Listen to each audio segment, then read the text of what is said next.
Hello friends, मैं CM उत्कट आप सबका स्वागत करता हूं आपके अपने चैनल टेक्स गपशप में।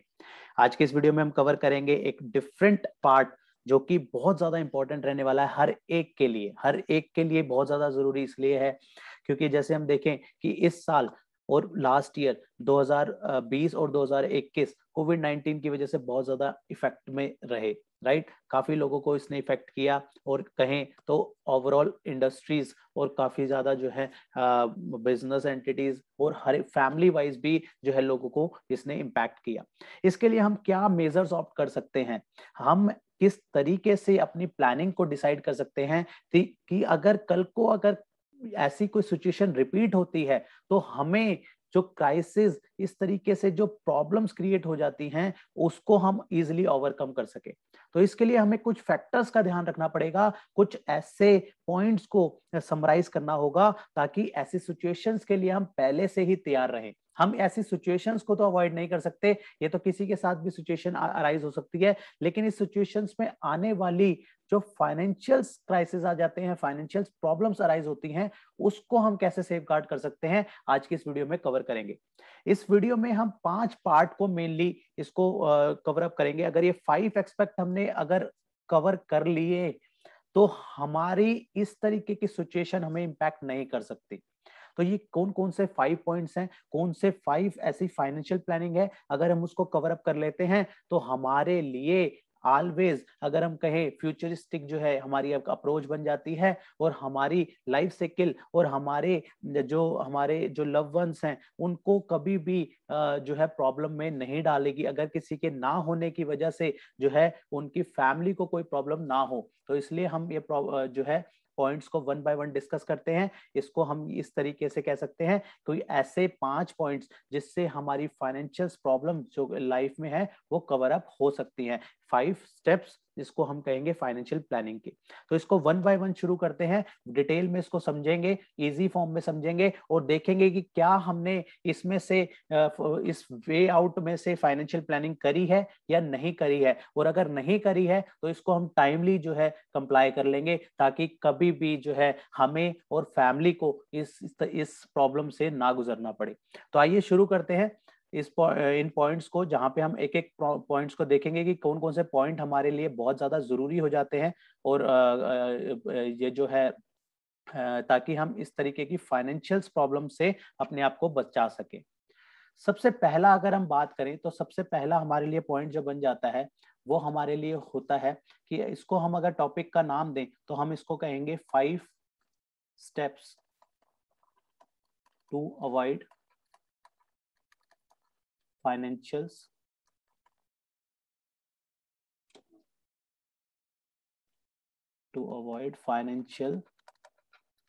Problems in life. राइट, तो हम आज इस 5 स्टेप्स के बारे में कवर करेंगे कि हमें कभी भी जो है अगर हम इस चीजों का ध्यान रखेंगे तो हमें प्रॉब्लम नहीं आएगी। सबसे पहले हम बात करें तो सबसे मेन हमारा पॉइंट बन जाता है कंटीजेंट फंड। ये कंटीजेंट फंड क्या होता है? कंटीजेंट फंड ऐसा लिक्विड फंड होता है कि हमें कल को कोई भी प्रॉब्लम अराइज हो, हमें एकदम से रिक्वायरमेंट आ जाए किसी ह्यूज अमाउंट की, तो हम उसके लिए पहले से ही अवेयर हों।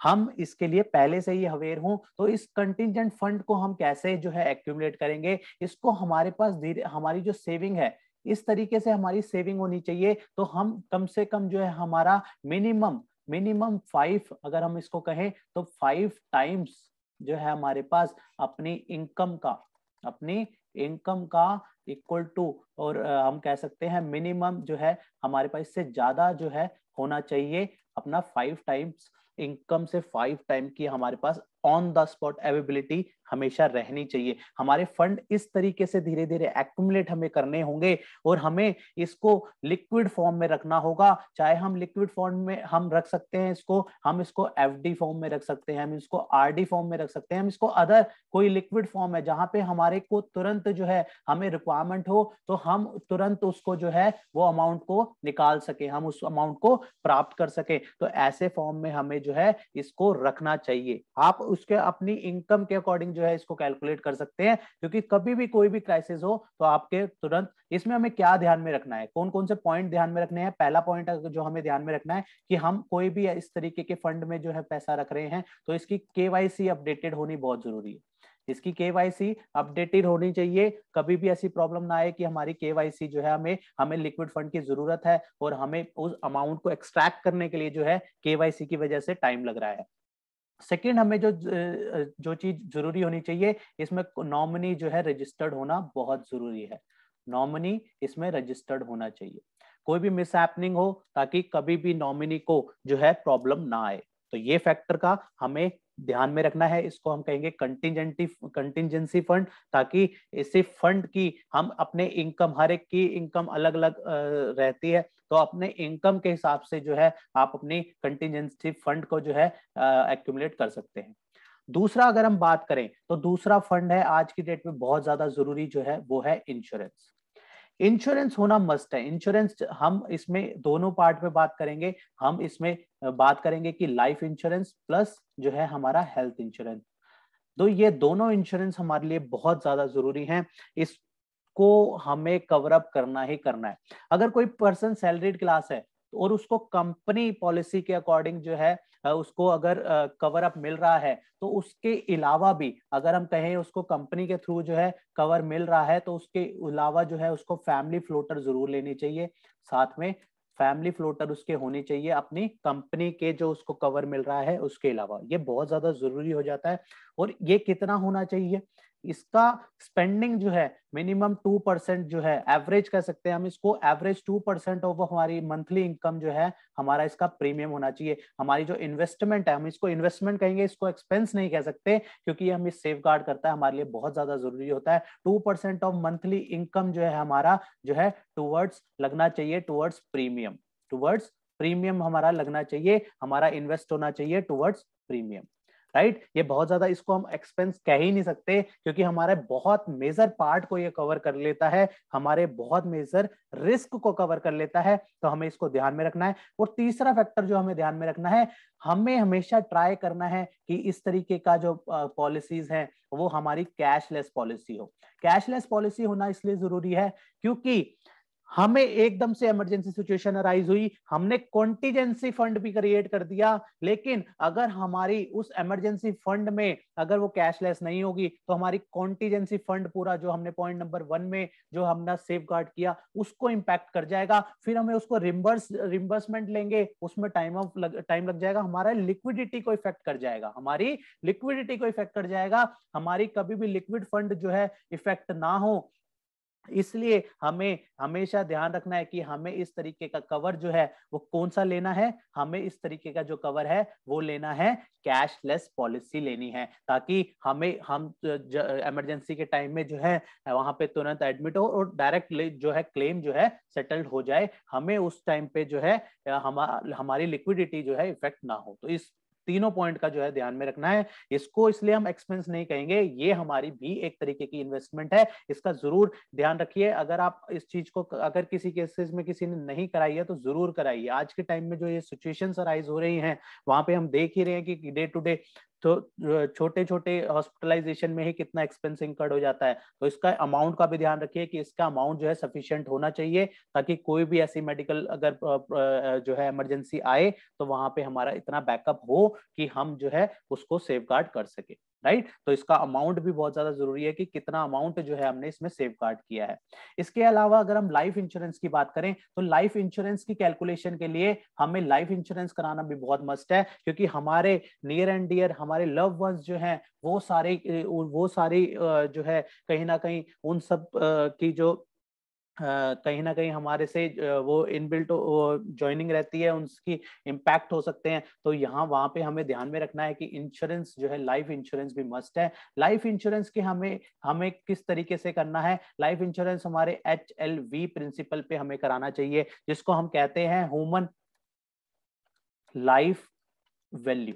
हमें अपनी ह्यूमन लाइफ वैल्यू एक्यूमुलेट करनी चाहिए कि हमारी ह्यूमन लाइफ वैल्यू कैसे, किस तरीके से एक्यूमुलेट करेंगे कि हमारे ओवरऑल इन लाइफ हमारी क्या क्या रिक्वायरमेंट्स रहती हैं, हमारे क्या क्या एक्सपेंसेस रहते हैं, क्या क्या हमारी चिल्ड्रन कि मैरिज के एक्सपेंस रहते हैं, उनकी एजुकेशन के एक्सपेंसेस रहते हैं, हम उसके अलावा ये देखेंगे हमारे रिटायरमेंट के टाइम पे क्या नीड्स हो सकती हैं, डिपेंडेंसी की क्या नीड्स हो सकती हैं। इस तरीके के सारे खर्चे जो है हमें एक्यूमुलेट करके हमें अपनी HLV कैलकुलेट करनी चाहिए और उसके अकॉर्डिंग हमें अपनी लाइफ इंश्योरेंस कवर करनी चाहिए, ताकि कभी भी कोई मिसहैपनिंग अराइज हो जाए, अगर कभी कोई मिसहैपनिंग अराइज हो जाए, ताकि फैमिली के लिए जो है एक बैकअप रहे।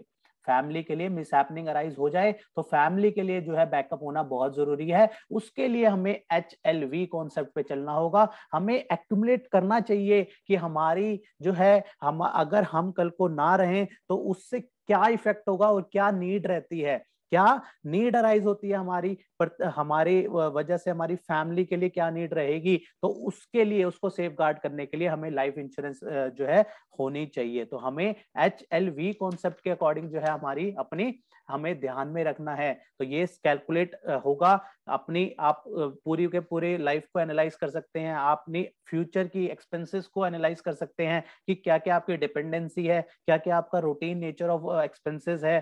तो उसके हिसाब से और वो धीरे धीरे उसमें क्या इंक्रीमेंट होगा, वो सब एक लमसम अमाउंट इवेल्युएट करके जो है आपने उतने का इंश्योरेंस जो है कराना चाहिए। हमने इसमें कवर किया पॉइंट नंबर सेकंड में health insurance and life insurance, दोनों के दोनों जो है हमारे बहुत ज्यादा जरूरी हो जाते हैं।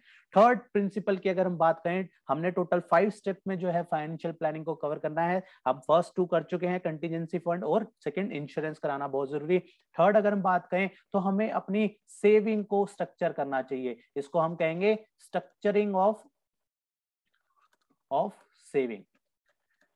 सेविंग एक बहुत इंपॉर्टेंट रोल प्ले करता है हमारी रेगुलर जो है जो रेगुलर नीड्स के अकॉर्डिंग और फ्यूचर डिमांड्स के अकॉर्डिंग, राइट। हमारे अगर हम डेली अगर हम ओवरऑल वो एनालाइज करें कि किस तरीके से जो है बिजनेस सर्कल रहता है, इनकम सर्कल रहता है, तो हमारा इनकम के अकॉर्डिंग, इनकम के हिसाब से हम अपना एक्सपेंस और सेविंग ये जो है डिसाइड करते हैं इनकम के हिसाब से। हमारी जो है मेन प्रायोरिटी, राइट, हमारा हमें इनकम का तो डे टू डे एनालाइज करना ही चाहिए और उसमें अपने नॉलेज के बेसिस पे और अपने ट्रेंड के हिसाब से चीजें देखनी चाहिए कि उसमें किस तरीके से जो है, क्योंकि कहीं ना कहीं खर्चे तो कहीं ना कहीं इंक्रीज होते रहते हैं, राइट। तो हमें वो भी एनालाइज करना है कि इनकम का पार्ट हमारा किस तरीके से चल रहा है। और अगर हम सेकंड मेन फैक्टर की बात करें तो सेकंड मेन फैक्टर हमारा आता है सेविंग, आता है इंस्टेड ऑफ एक्सपेंसेस। हमारे को सेविंग का मेनली ध्यान रखना है, सेविंग पार्ट जो है कवर अप करके चलना है। सेविंग पार्ट को कैसे कवर करेंगे, उसके लिए हमें फ्यूचरिस्टिक अप्रोच अपनानी होगी कि हमारे फ्यूचर में क्या क्या और इनकम एक्सपेंसेस में क्या क्या चेंज हो सकते हैं, उसके हिसाब से हमें सेविंग पार्ट को कवर अप करना है। और इसको हमें सेकंड नंबर पे जो है इंपॉर्टेंस देनी है। हमें इनकम पार्ट को तो ध्यान में रखना ही होगा, तो उसके बाद जो है हमें सेविंग पार्ट के लिए हमेशा ध्यान में रखना है। और उसके अलावा जो है हम अपने जो है एक्सपेंडिचर को एनालाइज कर सकते हैं, उसके अलावा उसके अकॉर्डिंग जो है हम अपने एक्सपेंडिचर को जो है कर सकते हैं। एक्सपेंडिचर को हमें इस तरीके से हमेशा रखना है कि हमारा ऐसा भी ना हो हमारी बेसिक नीड्स को सेक्रीफाइस हो रहा हो, ऐसा नहीं करना है। लेकिन ऐसा भी ना हो कि अननेसेसरी जो है एक्सपेंडिचर हो रहा है और हमारी सेविंग का पार्ट जो है इंपैक्ट कर रहा है। अगर सेविंग का पार्ट इंपैक्ट होगा तो हमारी फ्यूचरिस्टिक अप्रोच में जो है दिक्कत आएगी, फ्यूचर में जो आने वाली लायबिलिटी है वहां पे इंपैक्ट हो सकता है। इसलिए हमें हमेशा जो है सेविंग को जो है सेकंड पार्ट पे रखा है। इसलिए इसकी स्ट्रक्चरिंग जो है बहुत ज्यादा जरूरी हो जाती है, क्योंकि अगर इसकी स्ट्रक्चरिंग नहीं होगी तो कहीं ना कहीं हमारा, अगर इसकी स्ट्रक्चरिंग कम होगी तो हमारा एक्सपेंडिचर पार्ट, क्योंकि इनकम जो है हमारा जो है कहीं ना कहीं इनकम जो आएगी वो कहीं ना कहीं या तो एक्सपेंडिचर में लगेगी या फिर सेविंग में लगेगी। और अगर हमारा सेविंग का अमाउंट सेट है तो इसलिए हमारा जो है एक्सपेंडिचर जो है वो प्रॉपर रहेगा। अगर वो प्रॉपर रहेगा तो आगे के लिए प्रॉब्लम नहीं होगी, राइट। तो हमने थर्ड पार्ट में समझा स्ट्रक्चरिंग ऑफ सेविंग जो है बहुत ज्यादा इंपॉर्टेंट बन जाती है। स्ट्रक्चर ऑफ सेविंग के अलावा अगर हम चौथे पार्ट पे बात करें तो चौथे पार्ट पे हमें बजट क्रिएट करना बहुत जरूरी है। हमारा बजट क्रिएट करना बहुत जरूरी है। बजट हम किस बेसिस पे क्रिएट करेंगे, वही हमारी एलोकेशन का पार्ट बनेगा कि हमारी इनकम वर्सेस हमारा सेविंग वर्सेस हमारा एक्सपेंडिचर कितना है। तो इसके हिसाब से हमारे जो भी एलोकेशन रेशियो रहेगी उस पे हमारा बजट डिसाइड करेगा। जैसे हर साल गवर्नमेंट अपना बजट बनाती है, उसके अकॉर्डिंगली एक्सपेंडिचर इंकर्ड करती है, तो इस तरीके से फैमिली बजट भी बनाना जरूरी है। अपने हर एक को अपने इनकम क्राइटेरिया पता होता है, अप्रोक्सीमेट इनकम पता होती है ड्यूरिंग द फाइनेंशियल ईयर, उसके अकॉर्डिंगली उसको अपने सेविंग, क्योंकि सेविंग की क्या अप्रोच रहेगी हमने वो सारी डिस्कस कर ली। फ्यूचरिस्टिक अप्रोच लेके चलना पड़ेगा, किस तरीके से जो है आने वाली लाइबिलिटी क्या क्या हो सकती हैं उसके लिए, और वो सारे के सारे फैक्टर डिसाइड करके हम अपने सेविंग पार्ट को एडजस्ट करेंगे और एक्सपेंसेस को भी इस तरीके से मैनेज करेंगे कि कभी भी कोई एक्सपेंसेस में कॉम्प्रोमाइज ना हो और कोई वेस्टफुल एक्सपेंडिचर भी ना हो। तो इस तरीके से हमें बजट प्लानिंग भी बहुत ज्यादा जरूरी हो जाती है। और last but not the least, ये बहुत ज्यादा इंपॉर्टेंट है, क्योंकि आज की डेट में देखा गया यूथ ज्यादातर जो है इस चीज को जो है एक्सरसाइज कर रहे हैं, जो कि सही नहीं है। इसलिए हमें ये ध्यान में रखना है कि हमें अवॉइड करना है डेट, हमें अवॉइड करना है डेट। आजकल देखा गया है कि काफी लोग जो है credit cards just for purpose of उसके जो पॉइंट्स वगैरह मिलते हैं, इस सारे चक्रों में जो है अपने डेट रेज कर लेते हैं, अपनी ईएमआईज क्रिएट कर लेते हैं, लग्जरीज जो है चीजें जो है अवेल कर लेते हैं, जबकि उनका इनकम का पार्ट उतना उस तरीके का नहीं होता, फिर भी वो ईएमआई बेसिस पे जो है अपने जो है एक ह्यूज पार्ट, एक ह्यूज लाइबिलिटी क्रिएट कर देते हैं। और कई बार कोई इंस्टॉलमेंट वगैरह स्किप हो जाती है, वो धीरे धीरे अमाउंट इतना क्रिएट हो जाता है, उसका इंटरेस्ट रेट इतना ज्यादा इंटरेस्ट लग जाता है कि वो रीपे करने के भी लिए भी जो है एलिजिबल नहीं रहता। तो हमें ध्यान में रखना चाहिए कि ये सारी चीजें जो है ये एक फैसिलिटी जरूर है, ईएमआई दे दी, क्रेडिट कार्ड दे दिया, आपको और बेनिफिट्स दे दिए, लेकिन हमें अपनी सिचुएशन के अकॉर्डिंग एनालाइज करना चाहिए कि क्या एक्चुअल में इस तरीके की नीड्स है भी या नहीं है। बेटर है कि अगर हम इस तरीके का एक्सपेंडिचर करते हैं तो अपने सेविंग पार्ट से कर सकें, हम उस तरीके से अपने एक्सपेंडिचर पार्ट से कर सकें। तो लेकिन हम इस बेटर है अगर हमने कोई कार ली है, कोई हमें कोई अपनी नीड्स के अकॉर्डिंग कुछ लेना है, तो हम अपने इंस्टेड ऑफ रेजिंग डेट हम कोशिश करें कि हम अपने फंड से ही लें, ताकि हमें इन सब चीजों के प्रॉब्लम में ना फंसे। तो ये मेनली हमें इसमें क्या ध्यान में रखना है, इस तरीके का जैसे डेट्स वगैरह क्रिएट होते हैं, तो इसमें हमें मेनली जो अवॉइड करना है, इसको हम कहेंगे मेनली बेट लोन जो है हमें अवॉइड करने हैं, बैड लोन हमें अवॉइड करने हैं। ये बैड लोन क्या होते हैं? बैड लोन इस तरीके से हो गया, मान लो हमने कोई एक्सपेंसिव कार ले ली,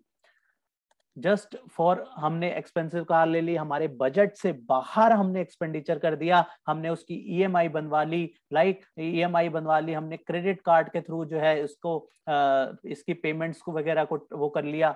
तो इस तरीके से क्या होगा, कहीं ना कहीं हम एक जाल में फंसते जाएंगे, हमारे पास ईएमआई का बर्डन जो है इतने लंबे टाइम तक पड़ा रहेगा, हमारे जो बेसिक नीड को कई बार सेक्रीफाइस हो सकता है, हमारी सेविंग पार्ट को सेक्रीफाइस हो सकता है, हमारे एक्सपेंडिचर में कॉम्प्रोमाइजेस हो सकते हैं, जो बेसिक नीड्स हैं उसमें कॉम्प्रोमाइजेस हो सकते हैं। तो ये सारे फैक्टर जो हमें ध्यान में रखने हैं। इस बैड पार्ट, अगर बैड पार्ट कैसे इसको हम देख सकते हैं, अगर उससे हमारे को कोई इनकम अराइज नहीं हो रही है, कोई भी वैल्यू जनरेशन नहीं हो रही है, हम इसको कहेंगे बैड लोन, हम इसको क्राइटेरिया देंगे। और इस तरीके का बैड लोन को अवॉइड कीजिए, बहुत बेटर होगा। क्योंकि अभी तो हमें फैसिलिटी लगती है कि ईएमआई हमें मिल गई, हम उसको रीपे करते रहेंगे, लेकिन उस ईएमआई की वजह से हमारी बाकी चीजें इंपैक्टेड होती हैं। तो ये सारी कैलकुलेशन आपके अकॉर्डिंग, आप अपने अकॉर्डिंग कर सकते हैं। ये 5 फैक्टर को जरूर एनालाइज कीजिएगा। और आपसे एक सजेशन है कि कभी भी इन चीजों को अगर आप एनालाइज नहीं कर रहे तो एक फाइनेंशियल प्लानर की मदद जरूर लीजिए, क्योंकि वो इन एक्सपेक्ट को ज्यादा डिटेल में एनालाइज कर पाते हैं, रेगुलर बेसिस पे इसको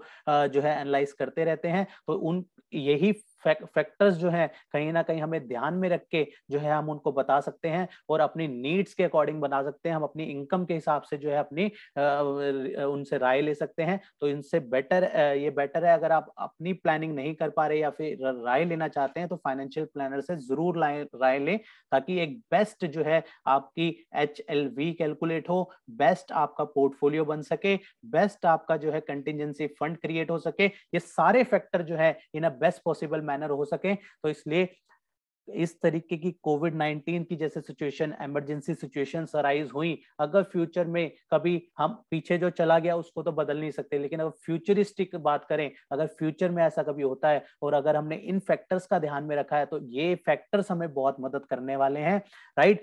तो इसी के साथ आज आपसे एक रिक्वेस्ट है कि इस वीडियो को शेयर जरूर कीजिएगा, क्योंकि हो सकता है बहुत लोगों के लिए जो है इस वीडियो से बहुत हेल्प मिले, वो अपनी प्लानिंग जो है इंप्रूव कर पाए, अगर उन्होंने कुछ करी हुई है उसमें कुछ ऐड ऑन कर सके, उसमें कोई चेंजेस कर सके, इस वीडियो से कुछ भी उनको हेल्प मिल सके तो उनकी लाइफ लॉन्ग उनको चेंज मिल सकता है, बहुत ज्यादा उनके लिए बेनिफिशियल रह सकती है। तो आपसे रिक्वेस्ट है, प्लीज आपने नियर एंड डियर जो आपके लव वंस हैं उनको तो जरूर शेयर कीजिएगा, ताकि वो भी अपनी प्लानिंग पार्ट जो है कवर अप कर सके, क्योंकि आज की डेट में बहुत ज्यादा जरूरी ये चीजें हो गई हैं कि हम अपनी आगे की जो है पहले ही एनालाइज कर लें सिचुएशंस को और उसके अकॉर्डिंग आज ही एक्ट करें, तो वो हमारे लिए हमेशा के लिए जो है बेनिफिशियल रहेगा।